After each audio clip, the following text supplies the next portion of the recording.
ನರೇಂದ್ರ ಮೋದಿ ಅವರ ಬಗ್ಗೆ ಗೌರವ ಇರ್ತಕ್ಕಂಥ ಬಿಜೆಪಿಯ ಕಾರ್ಯಕರ್ತರುಗಳು ಇವತ್ತು ಒಗ್ಗಟ್ಟಾಗಿ ಒಂದು ಪಾದಯಾತ್ರೆ ನಡೀತಾ ಇದೆ. ಅದಕ್ಕೆ ಹುಳಿ ಇಡ್ತಕ್ಕಂಥ ವ್ಯಕ್ತಿಗಳಿಗೆ ಯಾವ ಮರಳಾಗಬೇಡಿ ಬಿಜೆಪಿಯ ಕಾರ್ಯಕರ್ತರು. ನಮ್ಮ ಹೊಂದಾಣಿಕೆಯನ್ನ ಹೊಡಿಲಿಕ್ಕೆ ಸಾಧ್ಯ ಇಲ್ಲ.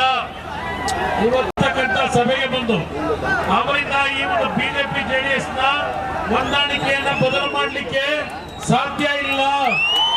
ಬಿಜೆಪಿಯ ಕಾರ್ಯಕರ್ತರಿಗೆ ಮನವಿ ಮಾಡ್ತೇನೆ, ಯಾವ ಕಾಂಗ್ರೆಸ್ನ ನಾಯಕರುಗಳ ಜೊತೆಗೂಡಿ ಇವತ್ತು ಬಿಜೆಪಿಯ ಮತ್ತು ಜೆಡಿಎಸ್ ನ ಸಂಬಂಧವನ್ನ ಹಾಳು ಮಾಡಬೇಕು ಅಂತಿದ್ದಾರೆ ಅಂತವ್ರನ್ನ ಬಿಜೆಪಿ ಕಾರ್ಯಕರ್ತರುಗಳು ಎಚ್ಚರಿಕೆಯಿಂದ ದೂರ ಇಡ್ತಕ್ಕಂಥ ಕೆಲಸವನ್ನ ತಾವು ಮಾಡಬೇಕು.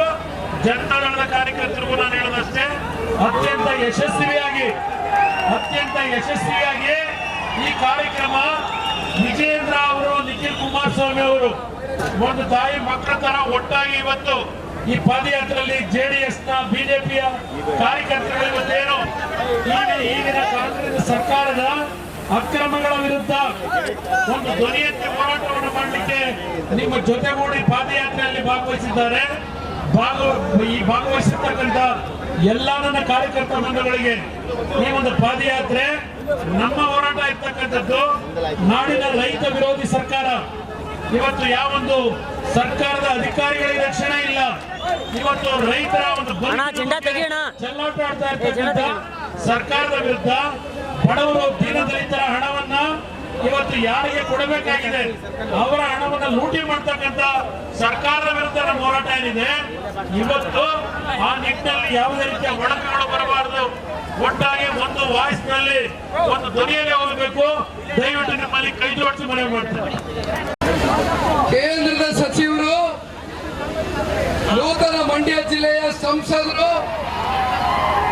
ನಿಮ್ಮ ಪ್ರೀತಿಯ ಮನೆ ಮಗ ಮಾನ್ಯ ಕುಮಾರಣ್ಣ ಅವರು ನಿಮ್ಮನ್ನು ಉದ್ದೇಶಿಸಿ ಎರಡು ಪಕ್ಷದ ಕಾರ್ಯಕರ್ತರುಗಳಲ್ಲಿ ಯಾರು ಕೂಡ ಉದ್ವೇಗಕ್ಕೆ ಒಳಗಾಗದಿರ, ಯಾರೋ ಕಿಡಿಗೇಡಿಗಳು ಮಾತನಾಡ್ತಕ್ಕಂಥ ಮಾತನ್ನ ಹೆಚ್ಚಾಗಿ ಹೃದಯಕ್ಕೆ ತಗೊಳ್ದಿರ.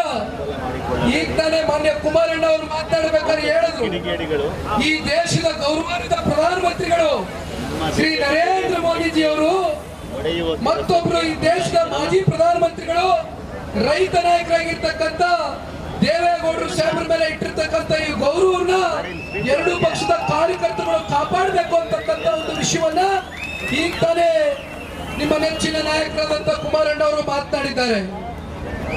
ನಿಮ್ಮೆಲ್ಲರ ಈ ಒಂದು ಪ್ರೀತಿ ವಿಶ್ವಾಸಕ್ಕೆ ಬೆಲೆ ಕಟ್ಟಲಿಕ್ಕೆ ಆಗೋದಿಲ್ಲ.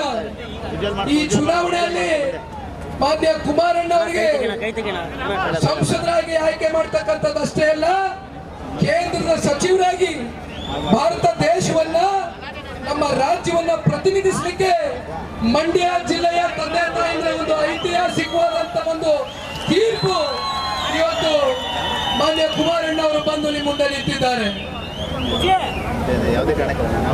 ಮಾನ್ಯ ದೇವೇಗೌಡರು ಸಾಹೇಬರು ಇವತ್ತೇನು ವಿಶೇಷವಾಗಿ ಈ ಭಾಗದಲ್ಲಿ ಇರ್ತಕ್ಕಂಥ ಒಂದು ಕಾವೇರಿಯ ಒಂದು ವಿಚಾರ, ಒಂದು ವಿವಾದ ಸಾಕಷ್ಟು ವರ್ಷಗಳಿಂದ ಒಂದು ಜ್ವಲಂತ ಸಮಸ್ಯೆಯಾಗಿ ಇವತ್ತು ನಮ್ಮ ಕಣ್ಣು ಮುಂದೆ ಇದೆ.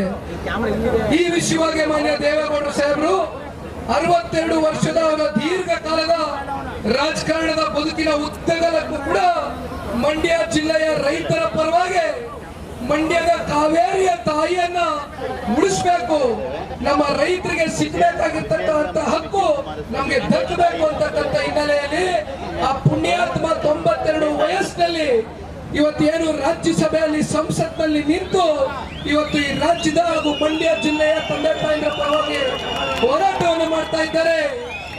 ಅವರ ಜೊತೆಯಲ್ಲಿ ಮಾನ್ಯ ಕುಮಾರಣ್ಣ ಅವರು ಇವತ್ತು ರೈತರ ಮೇಲೆ ಇಟ್ಟಿರ್ತಕ್ಕಂಥ ಒಂದು ರೈತರು ಇದೇ ಕಾಂಗ್ರೆಸ್ನ ಸರ್ಕಾರ, ಇದೇ ಈ ರಾಜ್ಯದ ಮುಖ್ಯಮಂತ್ರಿಗಳೇ ಆಡಳಿತದಲ್ಲಿದ್ರು, ಅತಿ ಹೆಚ್ಚು ರೈತರು ಆತ್ಮಹತ್ಯೆ ಮಾಡ್ಕೊಂಡ್ರು. ಇವೆಲ್ಲವನ್ನು ಮನಸ್ಸಿಗೆ ತಗೊಂಡು ಕುಮಾರಣ್ಣ ಅವರು ನನಗೇನಾದ್ರೂ ಒಂದು ಅವಕಾಶ ಈ ರಾಜ್ಯದ ಜನತೆ ಕೊಟ್ರೆ ರೈತರ ಸಂಪೂರ್ಣ ಸಾಲವನ್ನು ಮನ್ನಾ ಮಾಡ್ತೇನೆ ಅಂತ ಹೇಳಿದ್ರು. ಕೊಟ್ಟ ಮಾತಂತೆ ಉಳಿಸ್ಕೊಂಡ ಧೀಮಂತ ನಾಯಕ ಮಾನ್ಯ ಕುಮಾರಣ್ಣ ಅವರು.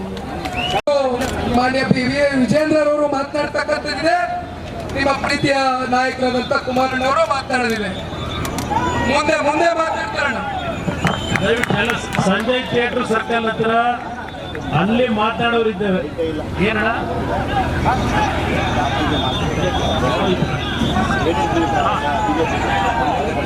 ಸಂಜಯ್ ಥಿಯೇಟರ್ ಸರ್ಕಲ್ ಹತ್ರ ಮಾತಾಡ್ತೀವಿ.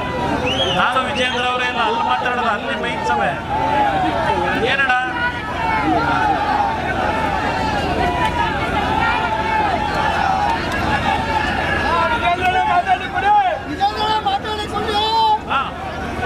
ಏನಾಗಬೇಕಣ್ಣ ಅಲ್ಲಿ? ಅದೇನು ಬೇಕು ಸರಿಪಡಿಸೋಣ.